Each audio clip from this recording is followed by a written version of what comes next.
Karate పేరు చెప్పగానే Bruce Lee, boxing పేరు చెప్పగానే మైక్ టైసన్ ఎలా గుర్తుకొస్తారో, టైక్వాండో పేరు చెప్పగానే నా శిష్యుడు గుర్తుకు రావాలన్నదే నా జీవితాశయం. ఖోఖో, కబడ్డీలను జాతీయ క్రీడలుగా గుర్తించినట్లే ఈ టైక్వాండో గేమ్ని ప్రభుత్వం గుర్తించడం నాకెంతో ఆనందంగా ఉంది. ఈ సందర్భంగా స్పోర్ట్స్ అథారిటీస్ వారిని ఈ గేమ్ని మరింతగా ప్రోత్సహించవలసిందిగా రిక్వెస్ట్ చేస్తూ ఇప్పుడు త్రినాథ్ గారిని మాట్లాడవలసిందిగా కోరుకుంటున్నాను. ప్లీజ్. ముందుగా మనం అభినందించాల్సింది కోచ్ పరశురామ్ గారిని. ఈ గేమ్ పై తనకు గల మక్కువతో తానే స్వంతంగా కొంతమంది పిల్లల్ని గ్యాదర్ చేసి వాళ్ళని ఎంకరేజ్ చేసి కోచింగ్ ఇచ్చి వారిని ప్రభుత్వం గుర్తించేలా చేసిన ఘనత పరశురామ్ గారిది. ఇప్పుడు మనం ఆయన శిష్యుడు జంట నగరాల ఛాంపియన్ అడిగేది ఇలాంటి టైంలో కూడా పంక్చువాలిటీ లేకపోతే ఎలాగా? అది ఆటోగ్రాఫ్ కోసం ఫ్యాన్స్ వచ్చారండి, అందుకని. ఆటోగ్రాఫ్లు ఇవ్వడానికి గంటలు పడుతుందా? పేపర్ మీద సంతకం అయితే 10 సెకండ్లో పెట్టొచ్చండి. టాప్ టు బాటమ్ ఆటోగ్రాఫ్ అడిగింది, అందుకని పైన పైన గదిలో పెడుతున్నాడు.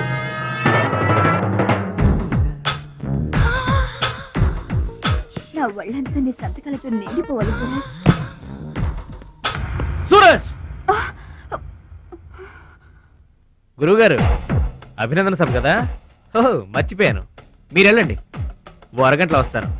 ఆల్రెడీ స్టార్ట్ అయ్యి గంట అయింది. ప్రముఖులంతా నీకోసం వెయిట్ చేస్తున్నారు. నాకంటే ప్రముఖులు ఎవరున్నారు? నా కోసం వెయిట్ చేస్తే వెయిట్ చేయండి, లేకపోతే పోండి. Don't disturb me. సురేష్, ఇంత పొగరు పనికిరాదు. ఈ మాత్రం గెలుపుకి ఇంత గర్వం తలకెక్కితే ఇక ముందు అసలు పనికిరావు. నా శిష్యుడిగా చేర్చుకునే ముందే చెప్పాను, మత్తుకి మగువకి దూరంగా ఉండాలని. సరేనన్నావు, మాట తప్పావు. చెప్తున్నా విను. నీ పద్ధతి మార్చుకోకపోతే నీకు నాకు ఎటువంటి సంబంధం ఉండదు. హలో, అలా అయితే నష్టపోయేది నువ్వే. నా వల్ల నీకు పేరు వచ్చింది గాని నీ వల్ల నాకు పేరు రాలేదు. వినాశకాలే విపరీత బుద్ధి.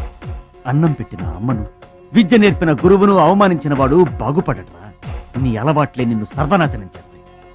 రేయ్, నేను తలుచుకుంటే నీలాంటి వాళ్లను 100 మందిని తయారు చేయగలను. 100 మందిని తయారు చేస్తావా? ఏంట్రా నువ్వు తయారు చేసేది? ప్రపంచానికి సూర్యుడొక్కడే, చంద్రుడొక్కడే, తాయిక్వాండోకి సూరజ్ ఒక్కడే. Get out your rascal.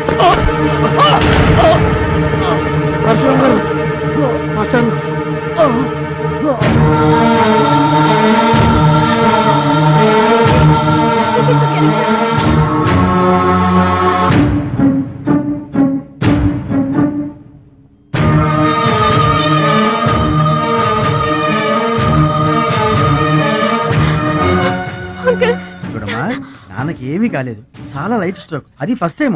మా తాతగారు కూడా ఫస్ట్ స్ట్రోక్ లోనే పోయారమ్మా. మీ తాత అంటే తాగుబోతు. పొగ తాగి చస్తాడు, పట్టపగలు కూడా తాగి చస్తాడు. అందుకనే అంత తొందరగా చచ్చాడు. వాడికి వీడికి పోలికంటే. అయితే మీరు మందు తాగుతారు, పొగ తాగుతారు కదండి. అంటే నేనెప్పుడు పోతానన్నా? అయ్యో శివ శివ. నీకు కంగారు ఎక్కువ, కామన్ సెన్స్ తక్కువ. నోరు తెరిస్తే అపశకనం తప్పితే శుభం మాట్లాడవా? కీడించి మేలించమని మీరే కదండి అన్నారు. ఎంచింది చాలు, నోరు మూసుకో. డాక్టర్ గారు, మా వాడికి ఏం పర్వాలేదండి, ఈజ్ అవుట్ ఆఫ్ డేంజర్. కంగారు పడకమ్మా, నాకేం కాలేదు. మా మహాలక్ష్మి, మిగతా ప్రాబ్లమ్స్ ఏమీ లేవు. బైపాస్ సర్జరీ ఎంత త్వరగా చేస్తే అంత మంచిది. బైపాస్ సర్జరీకి ఎంత ఖర్చు అవుతుంది డాక్టర్? అట్లీస్ట్ 2 lakhs ఖర్చు అవుతుంది. ఆపరేషన్ కి ఏర్పాట్లు చూడండి, డబ్బు మేము ఏర్పాటు చేసుకుంటాం. అది కాదే అమ్మాయి, 2 లక్షలు ఎక్కడి నుంచి తెస్తావు? ఊర్లో తాత ఇచ్చిన పొలం ఉంది కదా, అది అమ్మి తీసుకొస్తాను. ఉన్న పొలం కాస్త ఇప్పుడు అమ్మేస్తే రేపు నీ పెళ్లికి అవసరమైతే ఏం చేస్తావు? పెళ్ళప్పుడు చూసుకుందాంలే ఆంటీ, అయినా నా పెళ్లికేం తొందర. సరే, నువ్వనుకున్నట్టు పొలం అమ్మి ఆపరేషన్ చేయిస్తావనుకో. బైపాస్ సర్జరీ అంటే 50-50 అంటారు. ఆ 50 కాస్త ఇటు కాక అటైందనుకో. నీకు విగ్రహం ఎక్కువ, నిగ్రహం తక్కువ. ఏమి నోరు అనేది? అది కాదండి. చంపేస్తాను నోరు తెరిచావంటే. రథో డౌట్లు నువ్వును. మీరు ట్రైన్ ఎక్కాక రైలు పట్టాలు తప్పి నదిలో పడిపోతుందేమో. నదిలో పడిపోయిన తర్వాత 11వ రోజున మీకు జనం పెట్టాలా వద్దా? మీరు పోయిన తర్వాత సెకండ్ మ్యారేజ్ చేసుకోవచ్చా? అప్పుడు మళ్ళీ పెళ్లి చూపులకు వెళ్ళాలా? దరిద్రపు డౌట్లు నువ్వు కొట్టానంటనా? అమ్మాయి, దీని డౌట్లు వింటే హార్ట్ అటాక్ మనకొస్తుంది. విషయం అమ్మాయి చెప్పింది కూడా నిజమేగా. నా ఆపరేషన్కి ఏం తొందర లేదు. అసలు ఆ పొలం ఉంచింది దాని పెళ్లి కోసమేగా. దాన్ని నమ్మడం నాకు ఇష్టం లేదురా. అది కాదురా, నా పొజిషనే బాగుంటే అసలు ఈ సమస్య వచ్చేది కాదు. ఇల్లు చూస్తే తాకట్లో ఉండిపోయింది. ఇప్పుడేమో నీకు ఆపరేషన్ చాలా ముఖ్యం. అందుకే మహాలక్ష్మి పొలం అమ్మేస్తానంటే కాదనలేకపోయాను. నువ్వు కూడా కాదనకు. ఇక దాని పెళ్ళి అంటావా? రోజులు ఎప్పుడు ఒకేలా ఉండవు కదా, చూద్దాం.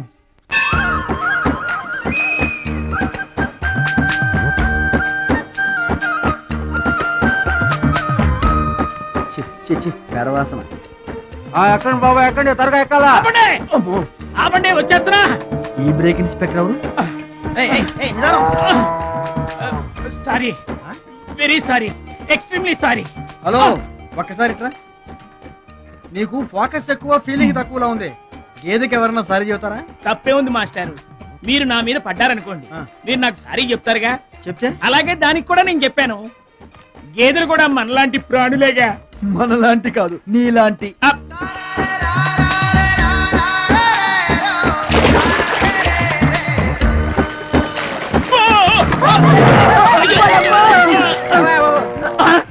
అమ్మో, చిమ్మడిపోను. పడవల్లో కుండల్ని రవాణా చేస్తారని తెలుసు గాని కొండల్ని కూడా రవాణా చేస్తారని నాకు ఇప్పుడే తెలిసింది. ఏంటి బాగుతున్నావు నిలబడి? నువ్వు కూడా వాడి మీద పడు, సరిపోద్ది. సారీ అమ్మా, వెరీ సారీ, ఎక్స్ట్రీమ్లీ సారీ. అవునమ్మా, నీ ఆరోగ్య రహస్యం బూస్తా కాదు, నాటుకోడి రోస్ట్. రోజు తింటావా? ఆదివారం తప్పించి. మరి ఆదివారం ఏం తింటావు? Mutton paste. అయినా నీకు ఇదంతా ఎందుకయ్యా వేస్ట్. నువ్వు ఇట్రా. ఈ గేదెలకు పేడ ఎక్కువ, పిడకలు తక్కువ. ఏమయ్యా, గేదెల్ని పడవలోకి ఎక్కించిన వాడివి, వాటి మంచి చెడు చూసుకోవద్దా? గేదెల్ని నేను ఎక్కించడం ఏంటి? అవి నీవి కావా? నా ఏం కావు. నీవి కాకపోతే మాత్రం ఎవరివో తెలుసుకొని తిట్టాల్సిన బాధ్యత నీకు లేదా? నువ్వు పెద్ద మనిషివి కావా? నేను పెద్ద మనిషినే. మరి తిట్టు. ఎవడ్రా వాడు? గేదెల్ని ఎక్కించినోడు ఎవడ్రా? నేనే. ఏమయ్యా, నీకు బుద్ధి లేదా? గేదెల్ని కూడా పడవలో తీసుకొస్తావేంటి? గోదాట్లో వదిలేస్తే ఈదుకుంటావా ఏంటి? దున్నపోతులో ఉన్నావు నువ్వు, ఈదుకుంటా రావచ్చుగా. గౌడి గేదెకి లాగు చొక్కేసిన ఫేస్ నువ్వును. మాస్టారు, అయ్యా, గేదెలు ఎవరివని మీరే అడగచ్చుగా, నన్ను ఎందుకు అడగమండం? అడచి ఆ అడిగి మరీ ఎవరు తిట్టించుకుంటారు చండాలంగా? I see.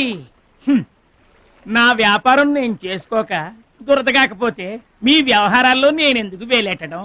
ఇంతకీ ఏంటి నీ వ్యాపారం?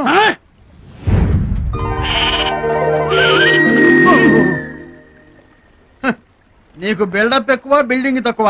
గొడుగుల వ్యాపారానికి ఎంత అవసరమా?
నువ్వెవరూ గాని నీకు ఒకటి ఎక్కువ ఒకటి తక్కువ అని చెప్పలేవయ్యా. గోదావరంత గుండె, భద్రాద్రంత కండ, సాక్షాత్తు రాముల వరలో వచ్చి కాపాడేవయ్యా. నూరేళ్లు చల్లగా ఉండు. మా బాగా చెప్పారండి. భద్రాచలం, ఆ గంగమ్మ తల్లికి నువ్వంటే ప్రాణం రా. ఆ తల్లి నిన్నెప్పుడు చల్లంగా చూసుకుంటుంది. సరే గాని ఇంతకీ ఆ పడవ ఎందుకు బెసికింది? కాను ఆ గొడుగులాడన్నా. గొడుగులోడా? గొడుగులు వ్యాపారమా అని తేలిగ్గా తీసిపారేకు. ఇదిగో మా ఊళ్ళో ఈ గొడుగులు ఎవరు వాడరు, అందరూ తాటా గొడుగులే వాడతారు. నా కెపాసిటీ నీకు తెలీదు. ఊటీలో విసనకర్రలు అమ్మాను, హిమాలయాల్లో ఐస్ క్రీములు కప్పులు కప్పులు అమ్మాను. అబ్బా, టాటా లేడు టాటా, ఆయనకి నేను ఇనుము అమ్మాను. అంతెందుకు అడవిలో ఆకులు కూడా అమ్మగలను. అది మన కెపాసిటీ. సుబ్రాయుడు అయ్యా, నేను ఎక్కడికి వెళ్ళేవారు కనిపించలేదు. వెళ్ళానండి. సర్లేగానే ఈ గడ్డి మోపు తీసుకెళ్ళి మా దొడ్లో పడేసేళ్ళు. ఈడేవడండి బాబు. అటు చూడబోయా. ఏంటి? ఆ మిసలైన వస్తున్నాడా? వస్తున్నాడు. ఆయనకు ఒక్క గొడుగు అమ్మి నీ కెపాసిటీ చూపించబోయా. ఒక్కటేంటి నా దగ్గర ఉన్న 16 గొడుగులు అమ్మేస్తా. అక్కర్లేదు, ఒక్కటి అమ్మి చూపించు. ఏట్రా కనిపించడేటి? సందులో ఎదుగుతాం పదా. చాలా బాగుందా? చాలా బాగుంటుందండి. ఎంత కమ్ముతున్నావు ఏంటి? ఎంతండి? 100. 100 అంతేనండి. చాలా చీప్. చెకింగ్ చేసుకోవచ్చా? బాగా చెకింగ్ చేసుకోండి. ఎందుకైనా ఎలాగైనా ఎప్పుడైనా చెకింగ్ చేసుకోండి. 5 years గ్యారంటీ. ఇటు ఎలాగైనా చెకింగ్ చేసుకోవచ్చు. అలాగే చేసుకోండి. చాలా మంచుడు నువ్వు. అయ్యో అయ్యో అరుస్తావేంటయా? చెకింగ్ చేస్తున్నాను. ఇదేం చెకింగ్ అండి? అయ్యో అయ్యో అయ్యో అయ్యో నా కొడుకు కొడుకు కొడుకు నా కొడుకు నా కొడుకు. జాగ్రత్తవేంటా? చెకింగ్ చేసుకోమని నువ్వే కదా చెప్పావు. చెకింగ్ ఇలా కూడా ఉంటుందా అండి? ఇది ఎంత? 1 మీటర్ ఉంటుందండి. మీటర్ సరే, రేట్ ఎంత? 15 రూపీస్. అయ్యో ఈ పీడి ఎంత? ఎరా పింక్ మార్కు, మొత్తానికి మాటే పడిపోయింది ఏంటి నీకు? కొంటావా? వద్దండి. సరే ఒక సొట్టి. గడుగులు గడుగులు గడుగులు గొడి కావాలా? ఏంట్రా, ఏమైంది? నీకు పువ్వులు కావాలా? ఏమోడు పెట్టి మన పిచ్చే మాకు గొడుగు అమ్మపోయాడు, పిచ్చాడు అయిపోయాడు. నాన్న పట్నం నుంచి మాలేష్ వచ్చింది. పట్నం నుంచి మహాలక్ష్మి వచ్చిందా? కూడా ఎవరు వచ్చారు? విశ్వం గారు. చూడమ్మాయి, నీ ఇష్టమైన చోట చదువుకో, నీ ఇష్టమైన చోట కాపురం చేసుకో, కానీ పెళ్లి మాత్రం ఇక్కడే ఈ ఊళ్ళోనే జరగాలి. ఎందుకంటే మన 2 కుటుంబాలకి నువ్వు ఒక్కదానివేనే ఆడపిల్లని. ఎప్పుడో ఇంత ఉన్నప్పుడు చూశాను, మళ్ళీ ఇంత అయిన తర్వాత చూస్తున్నాను. నువ్వు వచ్చావు ఇంటికి పండగ. ఎవడో బాగా బాగున్నారా? మీరు బాగున్నారా? నాకేంటండి శబాసుకున్నాను. రండి కూర్చొని మాట్లాడుకుందాం. నా ఇంట్లో నాకు మర్యాద ఏంటండి? ఏంటండి సంగతులు? ఏం లేదు, మీ అన్నయ్య గారిది. ఏంటే అసలు ఆడు ఊసే నా దగ్గర ఎత్తొద్దు. లేకపోతే ఏంటంటే ఆడు తమ్ముడు నేను ఒకటి ఇక్కడ ఉన్నాను, నాకు కొంప గోడు పిల్ల జల్ల ఉన్నారని ఆడు గుర్తుంటే ఏడాదికి ఒకపాలైనా ఇక్కడికి రాకపోతాడా? అసలు మేము ఉన్నామోలేమో చూడకపోతాడా? అది కాదు బాబాయ్, నాన్నకి 24 గంటలు ఆటలు పోటీలు, ఇదేగా మీ నాన్నగారి చేస. రావటం కుదరలేదు అంటావు. అమ్మా రాని పెదనాన్న గురించి ఎందుకు గాని, చెల్లెం వచ్చింది కదా, నువ్వు వెళ్ళి పూరిల సంగతి చూడు. యారా చేసిన పూరీలు మొత్తం మీరిద్దరూ లాగించడమేనా? వచ్చిన వాళ్ళకి ఏమన్నా పెట్టేది ఉందా? యువతలో పెద్ద మనిషి విశ్వం గారు వచ్చారు, ఆయన మంచి మర్యాద చూడొద్దు. అయ్యో భలేవాళ్ళే, మన ఇంట్లో నాకు ప్రత్యేకించి మర్యాదలు ఏంటండి? మీరెవరు? అసలు మీరు ఎవరనే? 20 ఏళ్లగా మా అన్నయ్య మీ ఇంట్లో అద్దెకుంటున్నా ఏనాడన్నా మీరు ఆయన అద్దె మనిషిలో చూసారా? ఆయన కూడా అది తన సొంత ఇల్లు లాగానే చూసుకుంటున్నారా?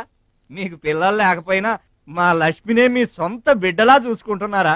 ఎవరండి ఈ రోజుల్లోనూ? మీకు కాకపోతే ఇంకెవరికి చేస్తామండి మర్యాదలో? సర్లేండి, మర్యాదలు లేవుంది గాని, ఇంతకీ అమ్మాయి నేను ఇక్కడికి వచ్చింది ఎందుకు? అదే ఊళ్ళో. నేను అడగను, అది ఎంత ముఖ్యమైన పని అయినా సరే నేను పట్టించుకోను గాక పట్టించుకోను. ఏళ్ల తరబడి ఎండిపోతున్న పొలాలకి వాన వచ్చినట్టుగా ఇన్నాళ్ళకి మా లక్ష్మి మా ఇంటికి వచ్చింది. ఏమైనా సరే పండగెళ్ళిన దాకా ఉండి తీరాల్సిందే, అంతే అంతే.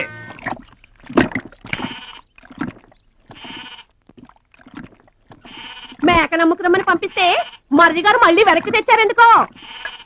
కంచాల టైంకి మాత్రం టెన్షన్గా వచ్చి కూర్చుంటాడు. అడగరేంటి బావగారు? అడుగుతా, ఏరా మాట్లాడకుండా పోతామే, అమ్మలేదా? ఎలా అమ్మంటావు అన్నయ్య? ఇది తల్లి కడుపులోంచి బయటపడుతున్నప్పుడు కింద పడితే ఎక్కడ దెబ్బ తగులుతుందో అని ఈ చేతులతో పట్టుకున్నవాడిని, మళ్ళీ అదే చేతులతో తల్లి నుంచి బిడ్డను వేరు చేసి కసాయివాడికి అమ్మడానికి నాకు మనసు రాలేదన్నయ్య. విన్నారా? వింటున్నా. అక్కడికి ఆయన దొక్కడిదే జాలిగుండే, మనం మాత్రం కాసాయోళ్ళం.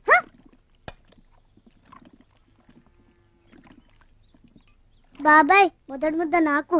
నీకు పెట్టాకే నేను తింటానమ్మా. వాసన ఉంటే చంపేస్తాను.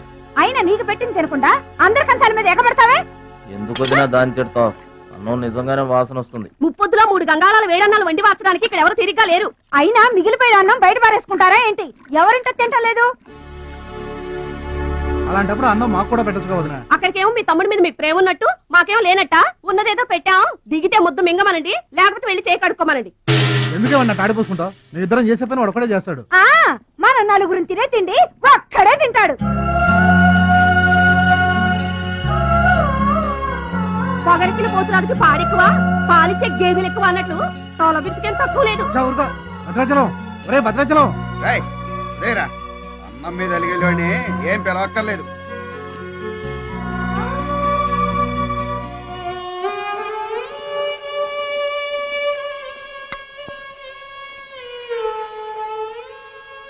రే రాముడు లక్ష్మణుడు తేనండి, కొమ్మండి, పచ్చిగడ్డి ఎండిగడ్డి కలిపి కొట్టండి. అయ్యో మన భద్రాచలం తినలేదు పాపం, పలకరేద్దామని లేదు. ప్రేమ ఉండాలిరా ప్రేమ. మా పెద్దోదిని మాట కొంచెం పెలుసే గాని ఆవిడ చేత్తో ఆవకాయ పెట్టినా ఆనపకాయ వండినా అమృతం. ఈ పాటికి పప్పు ఆవకాయ కలిపి కొట్టేసి ఉంటారు. ఎవరో? నేనే. ఏంటి? అన్నం కలుపుకొచ్చాను. ఆవకాయ కూడా కలిపావా? ఓ నెయ్యి కూడా కలిపాను. నేనే పెడతా.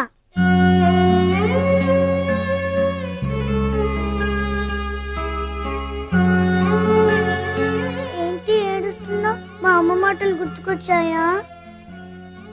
మా అమ్మ గుర్తుకొచ్చింది. క్రితం జన్మలో నువ్వు మా అమ్మవై ఉంటావు. నాకు తల్లి ప్రేమ తెలియకపోయినా నీలో మా అమ్మను చూసుకుంటున్నాను. అయితే తిను.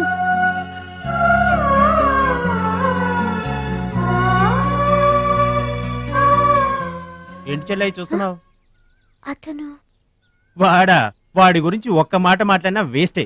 పనికి మాలిన వెధవ, సోంబేరి, తిండి పోతు. ఆయన తిండి సరే, ఈ తిండి దేనికి? రేపు పోటీలు కదా, గెలుద్దామని. గెలుద్దామనే? ఆ సెటప్ ఏంటి? వాడు వేస్ట్ అయితే వీడు సూపర్ వేస్ట్ కదరా అన్నయ్య. నువ్వు చెప్పింది కరెక్టే.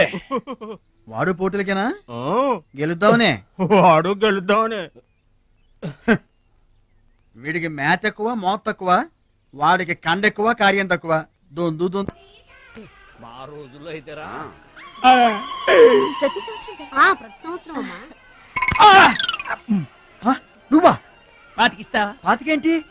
పాలా ఇస్తావా? పావలా ఏంట్రా? పోనీ ఊరికే ఇస్తా. ఏంట్రా నువ్వు ఉంది అంటే? అదేగా, అదే. నిన్ను చంపేస్తాను. ఇసుక బత్తాలు ఎత్తుతుంటే ఆడోళ్ళు ఇరగబడి చూసేవాళ్ళు. పిచ్చాయి బావా, పిచ్చాయి ఎడు. ప్రతి సంవత్సరం లాగానే ఈ సంవత్సరం కూడా జరగబోయే శ్రీరామనవమి పోటీలను మన ఊరి సర్పంచ్ గారు ప్రారంభిస్తారు.